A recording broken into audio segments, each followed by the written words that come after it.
I have one psychological hack that can help you to spend less, spend more mindfully, and save more. And this hack has been taught by Ramit Sethi, who is a popular finance expert and one of my favorite finance experts as a wealth coach who's been helping women for the past 3 years build wealth and live abundantly through an aligned life. I am not ashamed to praise my competitor, and as much as I shouldn't, I do have to give praise to Ramit Sethi because he helped me come up with the idea of money sweet tooths, which is actually taken from his concept called a money dial.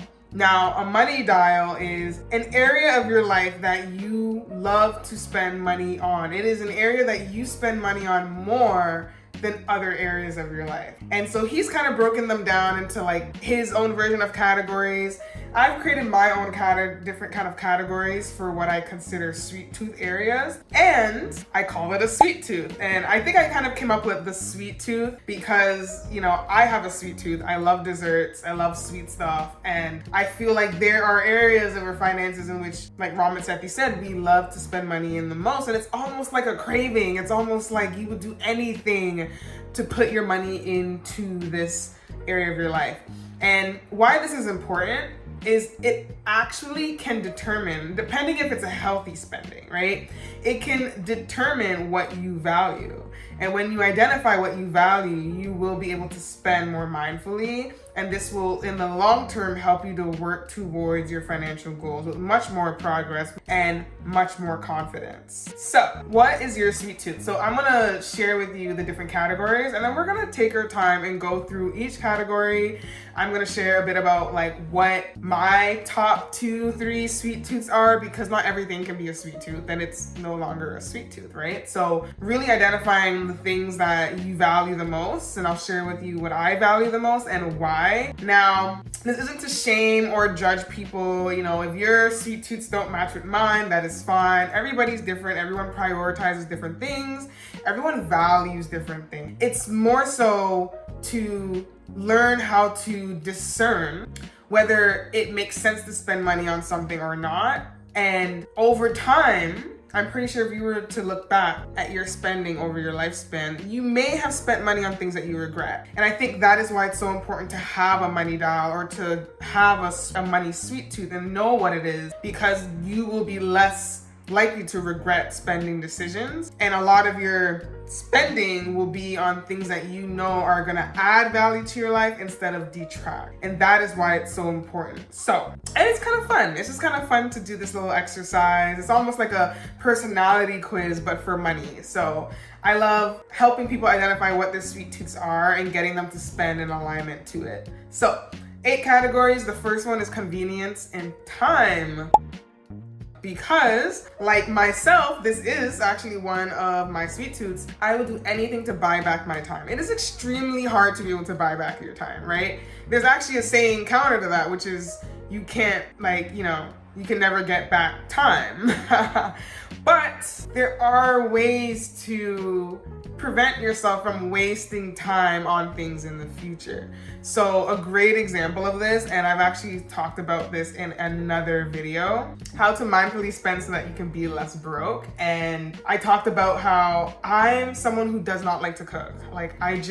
It's not that I can't cook, okay? I can cook, but I just don't like to. I know I maybe don't fit the stereotypical idea of what it means to be a woman. I don't give 2 S's. I'm not here for gender roles and stereotyping. There are men that are better cooks. If anything, a lot of the men that I grew up with and a lot of the celebrity chefs that I grew up with were men. Or men that could cook. So I really don't want to hear it. I don't want to hear it. Gordon Ramsay, Jamie Oliver, Guy Fieri. These are all guys. These are all men. So I think I've heard of more famous celebrity chefs that were men than women. Anyways, I'm not even gonna rant about it, but men can cook too. I just don't like to cook. I don't like it. I don't like it. I would rather outsource it and have someone else do it. So one thing that I've actually done to buy back my time and where I will put more of my money in when it comes to spending it is meal delivery. Meal delivery kits, even if it's a food box that sends me the ingredients, I'd rather that than having to think of what to make from scratch. You know, I feel like a lot of my money goes to waste because I'll go to the grocery store, I buy all these ingredients, and then I don't use most of it, you know, or I shouldn't say most of it, but you know, there are a few ingredients that just go to waste because I never end up making the recipe. But when I do a food box or a meal delivery service, the food, you know, I know what recipes to expect because I selected them. And I have all the ingredients, just enough of the ingredient to make the recipe. So that makes more sense to me. I'd rather spend a little bit more money, and actually I'm gonna make a video on this because I've actually saved more money doing meal deliveries than actually going to the grocery store and cooking my own food. So you could save, you could spend a bit more, but even if I'm spending a bit more, I'm getting more value from it. I'm buying back my time, I'm getting more time, I'm getting more convenience. Not everything is just a direct, are you gonna save? Okay, take the direction that's gonna save you the most money, because sometimes it's not always just about that, right? Sometimes it's not about going the cheapest route. You wanna make sure that you're getting your value, the value for your buck as well too. So for me, anything that has convenience, buying back time. There are other examples, but that is just one that I want to share from my own life, right? Another category is spirituality and community. So some people are super religious, growing up Christian, you are supposed to really give a tithe, right? You're supposed to give back to the church and the community. And there may be other examples or versions of this where you want to donate money to charities. Maybe that's something that's really important to you. It's not my money sweet tooth, but it is something that I do. And I think everyone should look at fitting in giving back to charity in their budget. But that could be something that's really, really, really important to you. Even when I think about community, this leads me into my next category, which is relationships and bonds. Some people love to spend money on family and friends. You may be somewhat of a gifter. Maybe that's your love language. This is my love language, but it's in the way that I like to receive love. But in a way, it's also kind of how I like to give love. I'm someone that's very thoughtful. And if I see something that I know a friend would like or a family member would like, I would buy it, right? If I had a lot more money, like if I'm balling, my friends would be spoiled. I'll talk about this in the other video as well, but there are people who are probably worse than me, and not even I would say worse, but there are people who really prioritize their family and relationships and want to be able to put money into those areas. So it's not only even just gifting, but it's maybe you're the person that wants to have family gatherings, throwing parties, throwing events. Like if you're someone that loves to throw parties, this is probably an area that you value the most, relationships and bonds, right? Like you love to get people together and all your money will go towards that. I'm someone that's like, I will go to the party, but I'm not hosting the party. You know what I mean? Like, I love when I'm with other people, but I'm not going to prioritize or go broke in order to do it. Whereas someone, that might be their sweet tooth, and they need to put money in this area because that is what fills them up with joy. Then the next category is beauty and lifestyle. I know that there are a lot of women who really care about their appearance, which you should. Cleanliness is next to godliness, but some women like to do a little extra. And it's not only just about your physical appearance, right? Because both men and women care about their physical appearance, some more than others. But your environment too. So when I think about beauty and lifestyle, it's like, what do you have in your environment that is accentuating the way that you show up for yourself, right? So for me, I'm not too big on beauty and lifestyle, but I'm very minimalist. And because I'm very minimalist, I feel like I don't want everything to look bland. I feel like even right now, my room looks very bland, but there's a lot of space, which feels really good to me. And aesthetically pleasing, right? Like the minimum, like the white walls, the neutral colored walls, my bookshelf is all white. You know, the items on it are colorful, which adds color, a little bit of color to the room. But I would say like my environment is important to me, but maybe not as much as other people, right? People will go all out buying decorations for their home, renovating their home. You know, a lot of women love to go and get their nails done, their eyelashes. I've never been someone that's like really big into like fake nails. Like I probably wore fake nails like 5 times in my life. And you know, when I get fake nails, I'd be doing this. I'm a bit extra with it. But for the most part, I don't really wear them because I don't actually like how it feels. And when it comes off, it like ruins my nails. And it's just not really my thing. But if it's like a super special occasion, like maybe like my wedding is probably like the next time I will ever wear fake nails again. You know, clothing, if you're someone that's huge on clothes, like I'm not that much of a fashionista. I'm being mindful, you know, I am a minimalist, so I don't shop. The quantity is not important to me, but the quality. And I just want to make sure that whatever I'm wearing, I feel comfortable in and I look good in, and that looks good to me. There are rare times I like to, you know, dress it up a little and do a little bit more than I normally do. But it's not an area for me that I would say is a sweet tooth. But I definitely know for other people, their parents. I remember I was on a flight the other day to Costa Rica to see my boyfriend, and the guy that I was sitting with on the plane beside me, I don't know, at some point, I think we got food, and that's how we kind of started talking, because like I was sleeping, so he kind of like woke me up to get the food and all that kind of stuff. And then, you know, like we had like a really cool conversation, but I could tell he was very materialistic. And like, not that I was judging him, but he was like, he had literally images on his phone of each day, his outfit, and how he put his outfit together. Like, some people are like that. They're very particular. They love fashion. That is how they express themselves. And like, I'm happy that that's what he does, and like that feels good to him. That's definitely nothing I have time for. But to me, that shows me that he does value beauty and lifestyle. That's really important to him. I've dated guys in the past that are very similar to that too. You know, they're really into their appearance, their looks, their fashion. That's great. You know, when I gotta step out, I'll step out. Your sweet tooth isn't an excuse or justification as to spending money recklessly. I just wanna clarify that, right? Just because you know, like I know when people say sweet tooths, it's like a negative craving, like it's like a bad craving that you might have for something sweet that you shouldn't be indulging in much. So I don't know, maybe I should change the term and name it something other than sweet tooths. But anyways, I still like it because like I said, it's coming from that idea of something that you like, that you're like craving, something that you love and you feel good. You know, when I bite into that donut, I'm like, So, okay, the next category is safety and security. So this discusses the importance of spending on, you know, system. Maybe you're someone that really is big on saving, right? Actually, so when we think about spending, we're thinking of spending on like fun stuff. But when I say safety and security, it could also mean spending or putting your money towards your savings, which I actually see as an expense, right? So if you're treating your savings like a bill, safety and security would be really important for you. If you're someone that's like very big on savings, you have your investments, I would say for me, this is actually probably one of my sweet tooths. I love the feeling that comes with putting money into my savings account, looking at my investment funds and seeing that I have this really nice nest egg that I'm continuing to grow and build.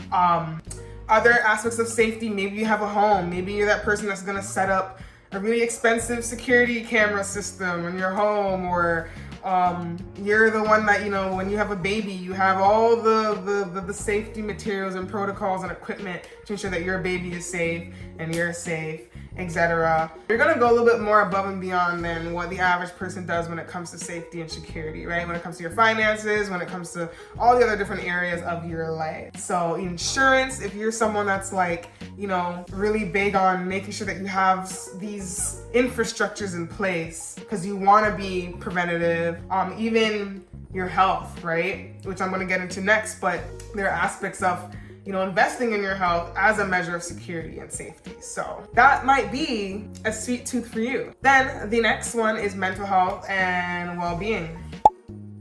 You know, people who are more likely to invest in therapy, lots of money in therapy, or going back to school, or, you know, education can kind of be lumped into this when it comes to well-being, because knowledge comes power. I think educating yourself is really important, and also through educating yourself, if you're taking courses and getting degrees like that, can create additional income for you in terms of what kind of work you decide to pursue with these qualifications, right? So anything to do with investing in your physical, mental, going to the gym, going, eating food, organic foods. Like for me, this is definitely one of my sweet tooths. So actually, I'm gonna not say safety. I don't know. I need to review my sweet tooth. I think I have 4. I really would say limit it to 2 or 3, but if I was able to choose more, I would say also mental health and well-being. If anything, that's probably the primary one, because as a coach, that is what I preach, this is what I talk about, right? Improving our overall well-being, finances included. I talk a little bit more about the finances. I talk about improving your overall well-being through a financial lens, but I really am a life coach in that sense, that really through getting your finances right, all the other areas of your life will also come into sync. So mental health and well-being, definitely up there for me. You may be the person that will invest, like I will invest money in courses, therapy, going to the gym, eating the best foods. Like most of the foods I buy is like organic. I will pay the extra $1, $2 to buy organic food because that's important to me, what I'm putting into my body, So everyone's different. Some people may be yeah, it's important to eat organic, but I can't really afford to pay the extra $2, $3. I'd rather that money go towards getting my nails done. So everybody's different, but as long as you are spending based on what you value and what's important. So for me, my mental health and my well-being is up here. That is, I will not, even if I have to go into debt for it, which might be counterintuitive, but it's just to show you just how much I value that category. And last but not least, the last category is travel and experiences. So this is also a sweet tooth for me because I love to create lasting memories. And most importantly, I love to travel. I cannot be in one place for long. It's actually a problem. To the point where I had to question, is it me running from things in my life by moving? Because sometimes we do that. Sometimes instead of facing internal issues or facing things that are happening in our lives or the people in our lives, we kind of just pick up and want to go somewhere else, But truly, I know I love to travel. I love to be in a new environment, completely new environment, and learn.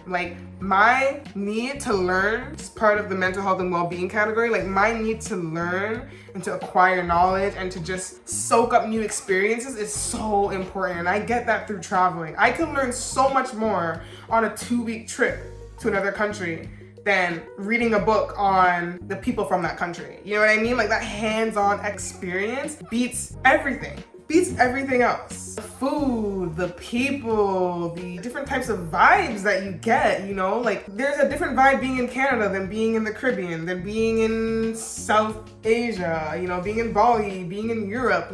You get these different vibes, you get these different experiences, and it's crazy just by shifting your environment, what kind of experience you can get. And I've made so many friends through traveling. A lot of the friends that I have in my life, I would not have made if I never traveled. So the value in traveling for me, I feel I'm about to, there are tears forming. I get so emotional about it. I love traveling so much. I would not have the full life and experience that I have today up until this point if it wasn't for traveling. Me going to Australia for 6 months completely changed the trajectory of my life and the opportunities that opened up for me, the people that I know. I just, So, and I know a lot of people feel that too, but I want us to also be mindful of not associating any of these categories with filling insecurities, because I know a lot of people like to travel for the wrong reasons, in the sense that people travel selfishly, they want to be liked, they want to be IG worthy or prove to people through these platforms that they're living this amazing life. And if you see anything from my vlogs and the way that I travel, sometimes my travels are a little bit of luxury attached to it, but for the most part, they're really budget. Even if I do have the money, I'm still how can I go to this country, spend the minimal amount possible, and also have an authentic experience. So I actually prefer not to stay in the Marriotts and the Hiltons, because I actually want to be on the ground with the people when I go to those countries. I'm the person that literally wants to wake up in the morning and walk out of a hut. That is, when I go to, my dream vacation is to go back to Africa, the motherland, and go to Kenya and some of these countries. South Africa, if I'm on a safari, you will not see me in a Hilton and the tour guide taking me to the safari for that day and back to the Hilton hotel. I am gonna be on a reserve somewhere in the middle of the safari, and like with all the other indigenous tribes around me. Like, that is me. I want the authentic experience. But not everyone is like that when they travel, and I'm not saying that you have to be like that when you travel, because there are times where I don't want that experience and I do want the luxury, whatever, 5-star thing. But why do you want that, right? So any of these categories that I explained here today, it's like also being clear on your why. Is this truly a sweet tooth, or is this just a sweet tooth because it's filling an insecurity? Maybe you want to feel validated or liked by certain groups of people, you know, this keeping up with the Jonesies. Maybe society has placed this pressure on people to have certain experiences or to value certain things. And if you don't value it, then you feel less of, right? You feel less of a woman, you feel less of a man. So we want to be very mindful of that. Stay true to yourself and don't let, you know, just don't let these external pressures change who you are internally. Because at the end of the day, a lot of these things, even that that I value, aren't really going to make me happy, you know, if I place so much of an emphasis on them. You know, I can travel and I love traveling, but I don't need to travel to another country to be happy. You know, I can find everything that I need right here and where I am right now in this present moment. So it's really coming back to that and understanding that these are all wants. Some of them are needs, in the sense you don't even have to spend money to really invest in these areas. But when you do have to spend money in these areas, how can we be very mindful about it? And so I hope these sweet tooths help, and some of my personal examples of, you know, how I sort of embody some of these sweet tooths in my own life and how I spend and what I value. And I want to leave you with 2 questions, right, just to reflect on today based on exploring our money sweet tooth. I also want you to know that I actually wrote a blog post on this. You can also find this in the description below. But 2 questions. What would you spend your money on if I gave you $5,000 today? If you had an extra $5,000 in your pocket today, what would be the first thing you'd spend your money on? That would determine some of the sweet tooths that we covered today, right? So if you're the person that's like, I'm putting $1,000 in my investments, and then I'm putting like $2,000 away to like a trip, and then like another $1,000 towards beauty and lifestyle. There's a couple of things I want to buy for my home, or I want to go on a shopping haul. That already can show you where your money sweet tooths lie, right? And try to challenge yourself. Don't put all the $5,000 in one category. Try to split it between 2 or 3, and that should give you a good indication of like what your money sweet tooth is. Second way to do it, or a second question you can ask yourself to determine what your money sweet tooths are, is which categories resonate with you? You know, just looking at the categories on the blog post, or rewinding back to the 8 categories I just spoke about earlier on, which one resonated with you the most? You know, based on hearing my stories, did you find yourself in a similar situation? Did you find yourself nodding your head like, yup, like that's me, girl, like that's me? Then okay, then maybe that was your sweet tooth, you know? So just fun, cool ways to figure it out. But this obviously doesn't mean that if you buy something that's not within your sweet tooth that you're spending recklessly or you're not mindfully spending. This is just a way to reflect. This is a way to just be mindful, to see whether, you know, you actually rather put your money into something that is a sweet tooth versus something else, right? If you were able to look back in hindsight at all the financial decisions you made and all the things you spent on that you regretted, think about how all those things you regret spending money on could have went towards your sweet tooth and could have been more valuable and added more value into your life in the long term, right? So that's just really the only reason why I place such an importance on this concept, right? This idea of putting your money where you value things the most, because it really does help you to become more financially savvy, more responsible, and just better adept at balancing the savings and the spending that comes with managing your finances. So definitely make sure you're still budgeting. Definitely make sure that you're reviewing your finances every month and creating a ritual or a routine around looking at your money so that you can best determine whether you are on the right track, whether you are spending in areas that make most sense to you and that you're not regretting your financial decision. So definitely check out the description below for additional resources. I have a Wealth Well tracker and a Wealthy and Well Notion dashboard, which helps you to keep track of your money and your wealth building goals, as well as keep you motivated towards your daily habits, your goals. And if that is something that you want some more accountability on, there are additional services on top of some of these resources, which is scheduling a call, checking out my 12-week Wealth Well course, and even working with me one-on-one. So there are many ways to get help. There are many ways to feel resourced. And if you are someone that really does struggle to save, if you are someone that does impulsively spend and you really need some more help around this, it might be more than just discovering your sweet tooth, right? There might be a lot of trauma involved. There might be a lot of just a lack of knowledge around what it takes to be financially resourced and adept and knowledgeable and literate, right? So definitely check out the resources below and like and subscribe if you really enjoyed this video. Please share with others as well too, and make sure you come back. Make sure you come back for the next video. And comment down below if you found any of this to be helpful. Please share with me what your sweet tooth is based on this video. What did you learn about yourself? What have you learned about now how you are going to spend? What have you learned now that's going to change the way that you spend in the future? Or have you be more mindful about how you spend in the future? I'd love to know. And I'll see you in the next video.